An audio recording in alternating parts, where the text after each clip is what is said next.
स्वागत है आपका all India anganwadi news channel में। दोस्तों आपको बता दूं, अगर आप सच्ची खबरें पाना चाहते हैं दोस्तों, आंगनबाड़ी की हो या अन्य कोई खबरें, तो दोस्तों यहां से चैनल को अपने सब्सक्राइब कर लें और अपनी नोटिफिकेशन बेल भी दोस्तों ऑन कर लें, ताकि आपको हर अपडेट।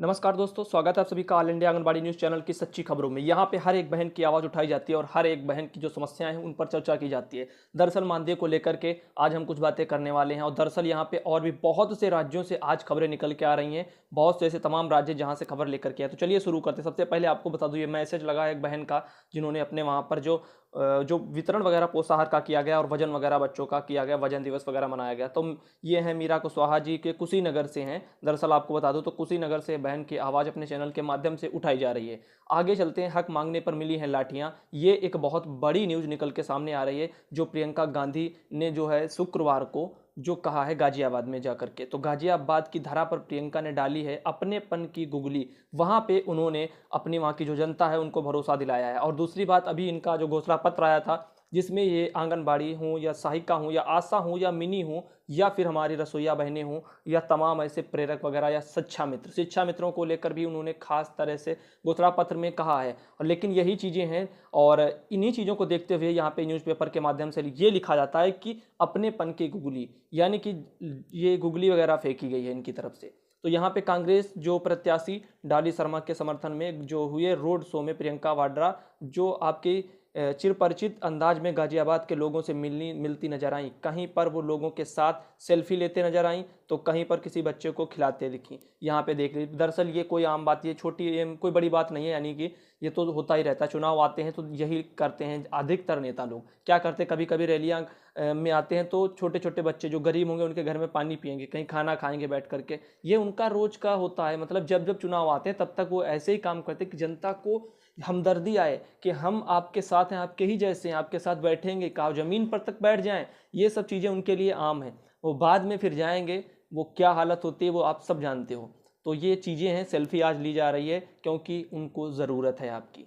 कारण ये सिर्फ मैं भाजपा पर ही शिकंजा नहीं कस रहा हूँ कि ये भाजपा के लिए हैं तो मैं इनके लिए कह रहा हूँ। ये यानी कि ये कांग्रेस है, सॉरी माफ़ करना। तो ये भाजपा की भी यही दशा है, सेम हर किसी के लिए हर जगह यही दशा है। मैंने हेमा मालिनी जी को दिखाया था, वो किसान एक महिला बेचारी जो गेहूं काट रही थी, वहां पे जाकर के हंसिया वगैरह ले करके और वो गेहूं का वो बना करके बंडल उसको दिखा रही हैं कि मैं भी किसान हूं। तो ये सोच, ये नेताओं की सोच आगे नहीं बढ़ने दे रही, हमारे देश का विकास नहीं करने दे रही है। विकास करिए, और इसका गुणगान करने की जरूरत नेता को नहीं होती है। और करिए, दिखावा ना करने के से अच्छा है कि आप कुछ काम करके दिखाएं तो ज़्यादा अच्छा होगा। आने वाले समय में देखना ये पड़ेगा कि माननीय प्रियंका गांधी जी अगर जो आज जो सेल्फी ले रही हैं, कल के लिए जनता की कितनी हमदर्दी दिखाएंगे और क्या जनता की समस्याओं को समझ करके अगर आगे ले करके जा पाएंगी तो बहुत अच्छा होगा प्रदेश के लिए। यहाँ पे बताया जा रहा है, कांग्रेस महासचिव बोली है, लोकतंत्र नष्ट कर आपका अधिकार छीनना चाहती है। भाजपा के 5 साल में एक भी उपलब्धि नहीं,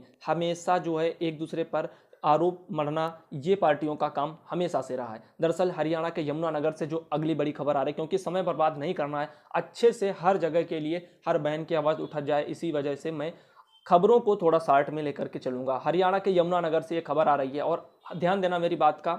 अभी आप लोगों को जो वो बायोमेट्रिक को लेकर के काफ़ी लोगों में परेशानियां हैं। दरअसल उस पर मैं कुछ 4 बातें कहना चाहूँगा, समझ में आपकी आ जाएगा। मेरे पास एक भाई का मैसेज लगा हुआ है, जिनका जो कहना है मेरे ख्याल से वो सही है। सकारात्मक सोच रखिए, नकारात्मक आप मत सोचिए, और जो भी चीज़ें होंगी उसमें कुछ ना कुछ सुधार ही किया जाएगा। हरियाणा के यमुनानगर से ये खबर है, वहाँ पे स्कूलों और आंगनबाड़ी केंद्रों में चलेगा बाल स्वास्थ्य का कार्यक्रम, उसके लिए मीटिंग करते हुए। और वहाँ पे हरियाणा के अगली जो खबर है वो झज्जर से आ रही है। दरअसल वहाँ पे बता दूँ, ये बहन है, वहाँ पे उनके केंद्र में क्या हुआ है, उनके केंद्र की हालत बहुत ख़राब है। मैं आपको बताना चाहूँगा, ऐसे तमाम नहीं सैकड़ों ऐसे हमने जो अपने दिखाए हैं, अपने चैनल के माध्यम से ऐसे केंद्र दिखाए जिनकी हालत बहुत ही खस्ता है। वहाँ पे प्लास्टर, अभी हाल ही में आप लोगों ने देखा होगा, एक केंद्र मैंने उत्तर प्रदेश से ही लिया था, जहाँ पे उसकी हालत सही नहीं थी। और ये चीज़ें ऐसे ही तमाम ऐसे राज्य हैं। और वहाँ पे भी हरियाणा, ये देख लीजिए, ये हरियाणा के झज्जर से खबर है, वहाँ पे आंगनबाड़ी जो भवन है उसकी हालत झज्जर हो चुकी है, एक तरह से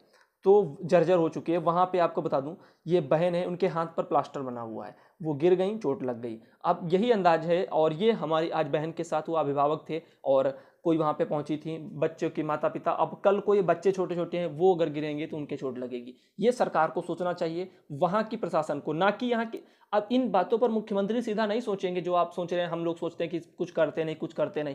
इन चीज़ों को वहाँ के अधिकारियों को करना पड़ता है। अधिकारी लिख करके दें कि हमारे वहाँ के केंद्र की हालत ये है और इसको दुरुस्त कराया जाए, इसके लिए बजट दिया जाए, पैसा दिया जाए, कुछ किया जाए, तब चीज़ें बढ़ कर के निकल कर। लेकिन अधिकारी क्या करते हैं, पैसा जो आता है उसको खाते हैं, उसके बाद कहते हैं जहाँ 1 लाख रुपए आएगा वहाँ 2,000 लगवा देंगे, उसके बाद में बस टीम टाम हो जाएगा, फिर कहेंगे बाकी का वो बांट करके खा जाते हैं।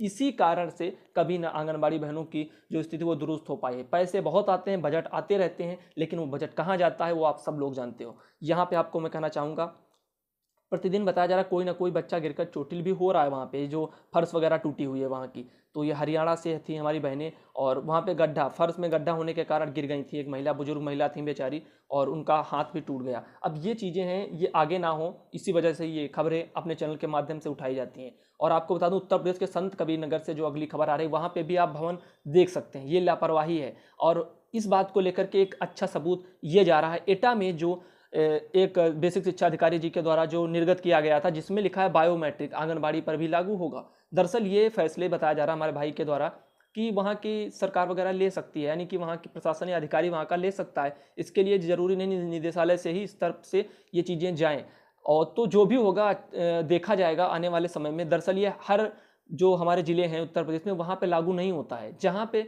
अब कहीं पे फर्श की व्यवस्था नहीं है, आप खुद से सोचिए, फर्श की व्यवस्था नहीं है, आंगनबाड़ी केंद्र खोलने कोई नहीं जाता है, उसमें भैंसें बांधी जाती हैं, ऐसी जगह पर क्या बायोमेट्रिक की सुविधाएं सरकार दे पाएगी? खुद से सोचिए, सरकार ने मोबाइल दिया 7,000 का, उसमें वो फ़ोन में पैसे नहीं भेजवा पा रहे हैं समय पर, बहनें कह रही हैं इससे कॉल नहीं हो रही है, भाई जी क्या करें, और इसमें क्या हम अपने पास से पैसे डलवाएं? इसीलिए क्या सरकार ने हमें फ़ोन दिया? वो कहते हैं कि हमने, और बातें मीडिया में आएंगी कि आंगनबाड़ियों को फ़ोन दिया गया। क्या अब वो लोग मीडिया वाले पूछने आएंगे कि जो बहनों को फ़ोन मिला था वो सही से कार्य कर रहा है या नहीं कर रहा है? वो तो सिर्फ जो रोज़ आपकी आवाज़ उठाएगा बस वही पूछ सकता है, वही जान सकता है, हकीकत ये है। लेकिन बायोमेट्रिक उन लोगों को जो है दिक्कत दे रही है, जो लोग ज़्यादातर लेट जाते हैं, अपने केंद्रों पर समय से पहुंचते नहीं है। देखिए, थोड़ी बहुत देर तो चलती है, थोड़ी बहुत देर चलती है, लेकिन वहाँ पे जो एक ये नियम बताया जा रहा है, लगा है कि 9 से 9:30 के बीच ही अगर आंगनबाड़ी पहुंची तब भी आपकी बायोमेट्रिक हो पाएगी, अन्यथा आपकी एब्सेंटी दर्ज कर दी जाएगी। तो यहाँ पे वो चीज़ को लेकर के मैं कहना चाहूँगा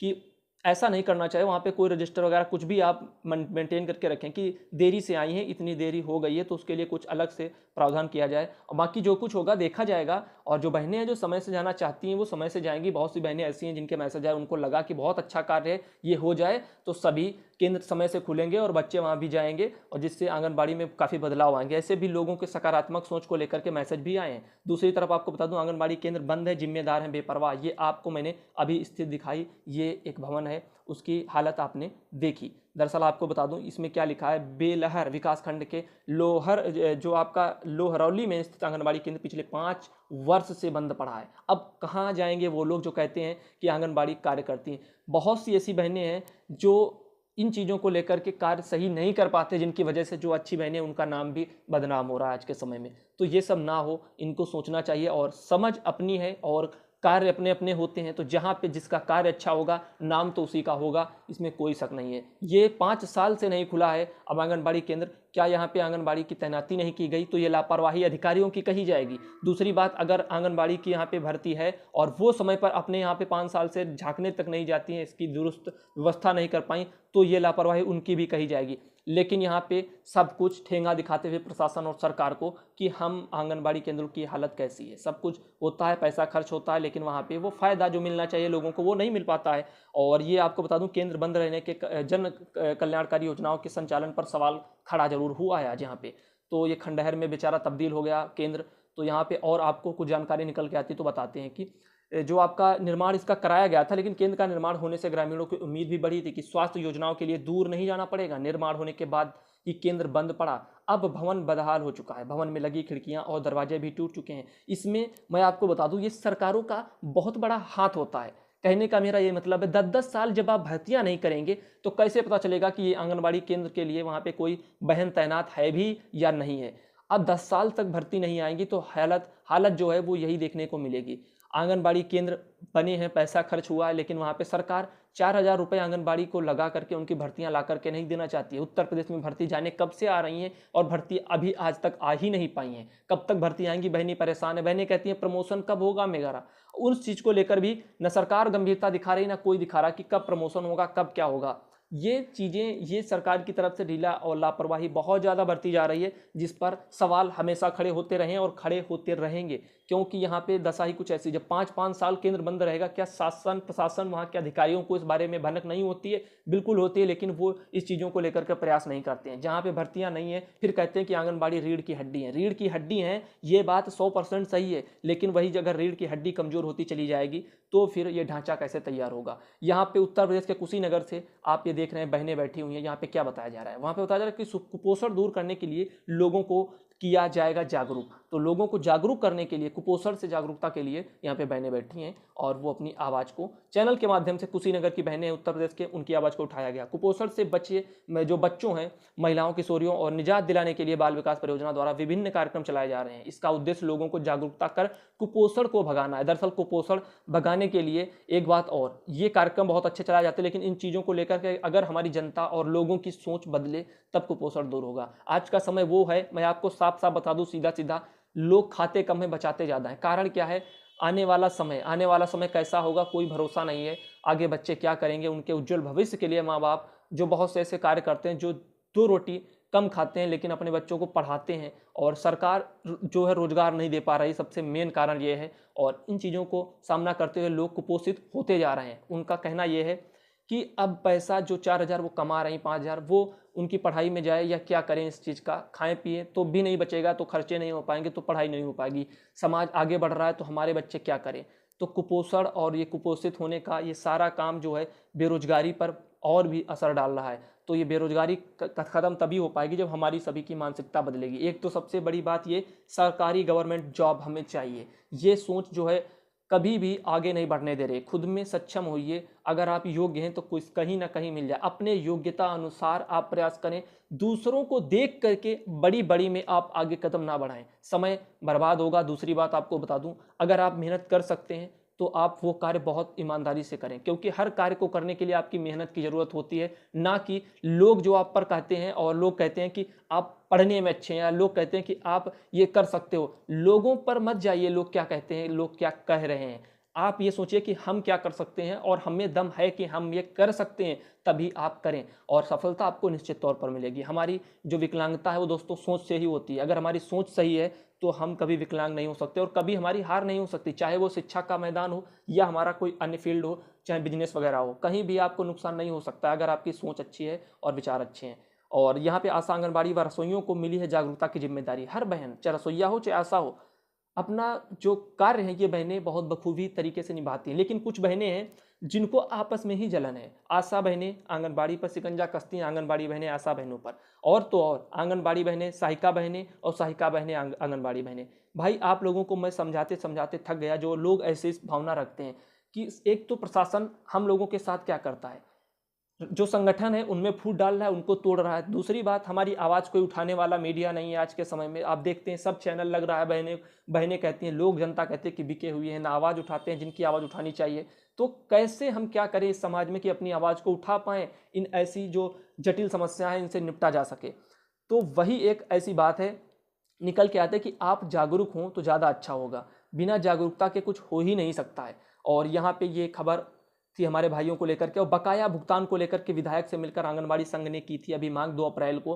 तो वहां पे गाजीपुर बकाया जो भुगतान की मांग को लेकर सोमवार को महिला आंगनबाड़ी कर्मचारी संघ का प्रतिनिधि मंडल सदर विधायक डॉक्टर संगीता बलवंत से मिलकर भुगतान के संबंध में वार्ता की। विधायक ने उनकी मांगों को सुनकर भुगतान के लिए आश्वासन वगैरह दिया है। लेकिन ये चीजें, और अब बता दूं आप लोगों को, भुगतान और मानदेय को लेकर के उत्तर प्रदेश में लोग बहुत ज्यादा परेशान है। दरअसल जितनी परेशानी आपको हो रही बहनों ना, उससे लाखों गुनी ज्यादा हमें हो रही है, क्योंकि आपकी समस्या अकेले की है, हमारी समस्या आप लाखों की समस्या अकेले मैं हैंडल कर रहा हूं। तो यहाँ पे जितना प्रेशर मुझ पर है शायद ही आप समझ पाएंगे, क्योंकि यहाँ पे हर एक बहन, वो बहन जिसको उम्मीदें लगी थी कि आज हमारा मानदेय आएगा। दरअसल बता दूं 1 से 4 तक तो बैंकों पर काम का बोझ, दूसरी तरफ 5 तारीख को बैंक खुली रही।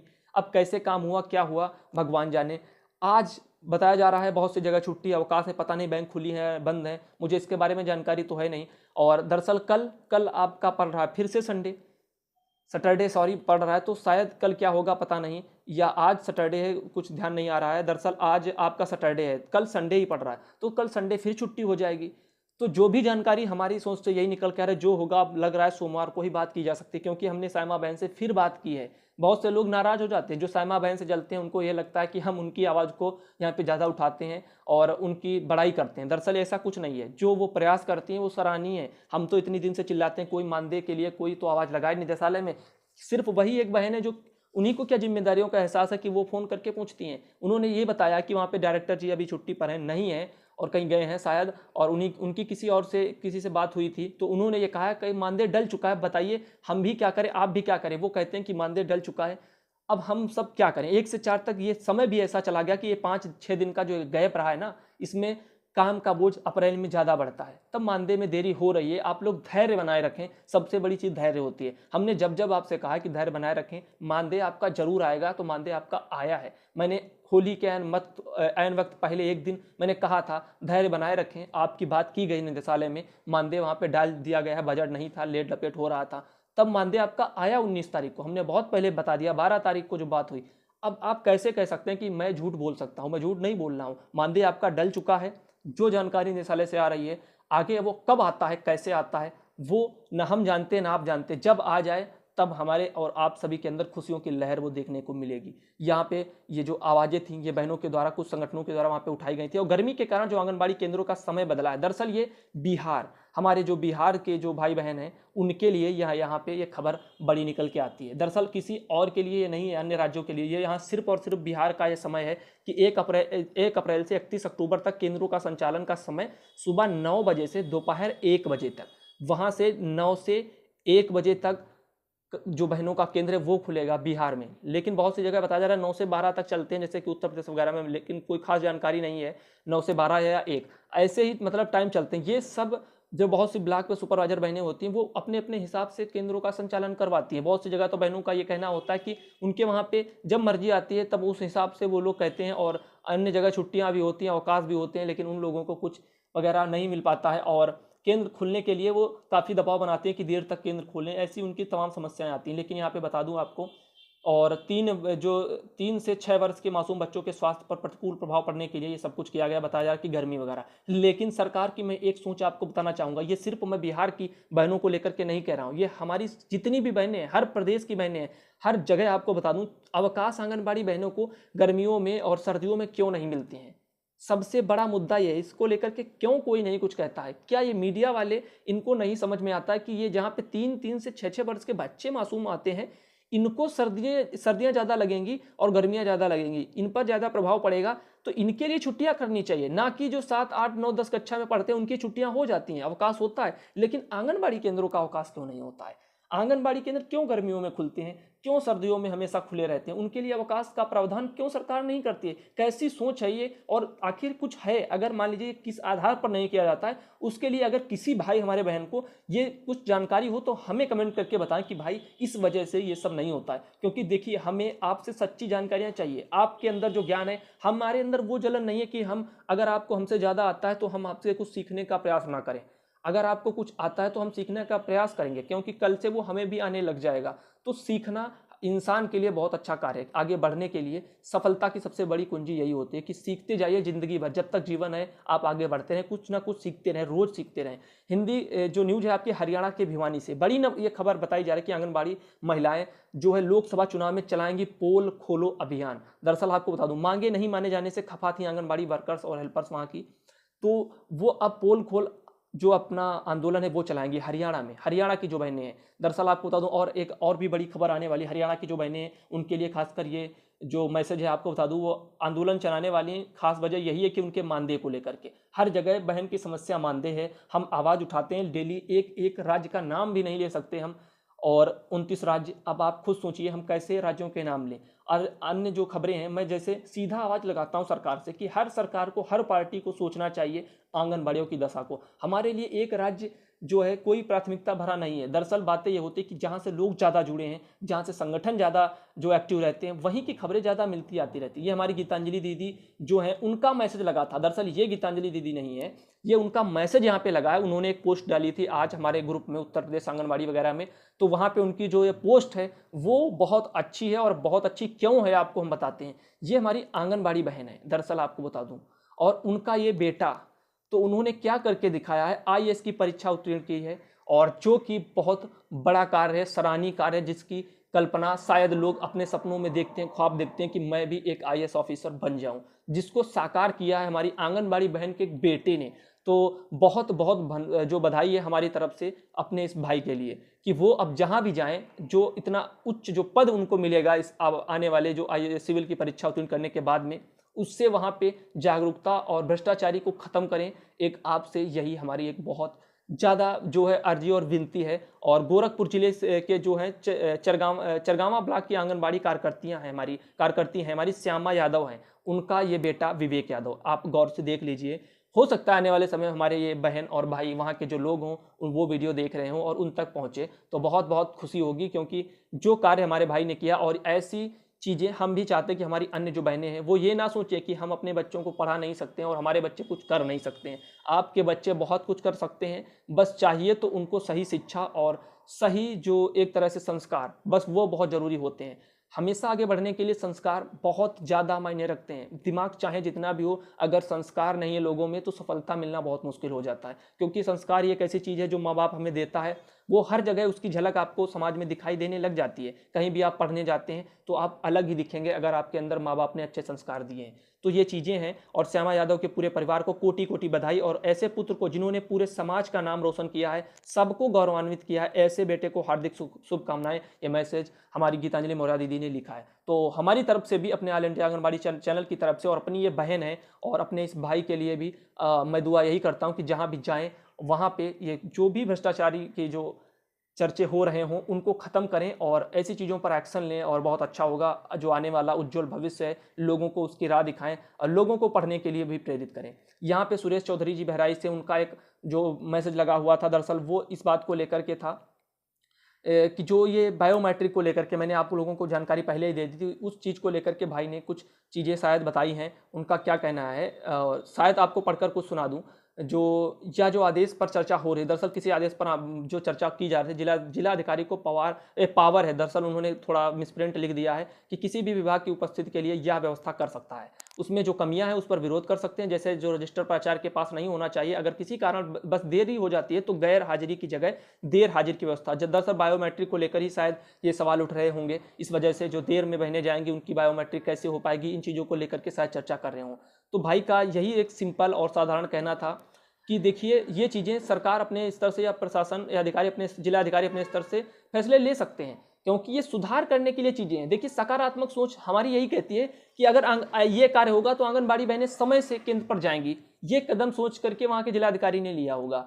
अब यहाँ पे कुछ चीज़ें ऐसी हैं, देखिए, जो अगर देर हो जाएगी तो बहनें क्या करें, घर उनका भी है, परेशानियाँ होती हैं, और इतने ज़्यादा काम सरकार लेती, क्योंकि एक मजबूरी ये भी है, पैसा तो देती नहीं, काम कार्य तो हम लोगों से पैसे से ज़्यादा कराया जाता है, तब भी हम लोगों पर इतने अगर अंकुश लगे, बस यही कारण है कि हमारी बहनों को और हमारे संगठनों को भी बुरा लगता है कि इन चीज़ों को लेकर भी हम लोग तो एक समाज सेवी की तरह हैं। हमारी आंगनबाड़ी बहनें, ये न संविदा कर्मी है न ये अन्य राज्य कर्मी है, ये एक समाज सेवी की तरह कार्य करती हैं। तो समाज सेवियों के लिए ऐसे कार्य क्यों थोपे जाते हैं? उनका तो यही काम होता है कि वो जब चाहें जितना चाहें उतना करें, लेकिन सरकार काम बढ़ाती जा रही, प्रेशर बढ़ाती जा रही है।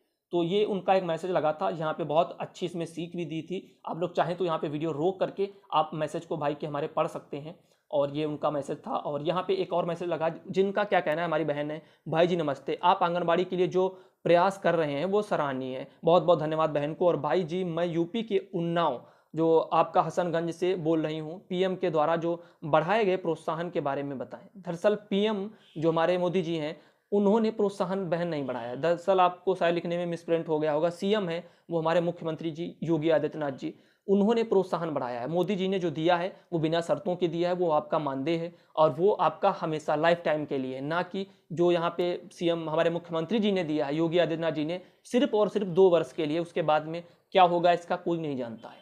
तो ये चीज़ें हैं, आप इसको जानिए तो उसके बारे में मैंने बहुत सी बार बहन जानकारी दे दी है। रोज़ रोज़ जो है मानदेय को लेकर के वही चीज़ें नहीं कह सकते हैं। और दरअसल फिर भी मैं आपको बता दूं, जो भी चीज़ें आप वीडियो चैनल पर जाकर के बहुत से देख सकते हैं, कब बढ़ाया गया, कितना बढ़ाया गया, क्या क्या जानकारियां हुई, आप वहां पे वीडियो पर जाएं और बहुत सी जानकारी मिल जाएंगी। दरअसल आज वीडियो बहुत ही लंबा हो गया है, अब इस पर बहुत से लोगों के बहुत से हो सकता है नकारात्मक कमेंट आए, क्योंकि यहाँ पे आवाज़ लंबी थी और बहुत सी खबरें थी, बहुत से राज्यों से थी। और हमारे भाई जो ऐसे कार्य करके, हमारी बहन ने, उनके जो लड़के ने कार्य किया वो भी बहुत ही सराहनीय। तो ये चीज़ें हैं, आप प्रयास करिए, पढ़ाई करिए, बच्चों को अच्छे से शिक्षा दीजिए। और तो और सबसे बड़ा कार्य आपको बता दूं, उलझिए मत, लड़ने में मत उलझिए, ये समय बर्बाद करने जैसी चीज़ें होती हैं। आज मैं कुछ अच्छी बातें आपको बता रहा हूं, अगर समझने योग्य हैं आप तो समझ सकते हैं, क्योंकि लड़ाई ऐसी चीज़ें होती है जहां पे आप समय के साथ में आप अपना बहुत कुछ खो रहे हैं। तो मेरे ख्याल से आपको ये वीडियो पसंद आएगा दोस्तों, तो लाइक और शेयर जरूर कर देना।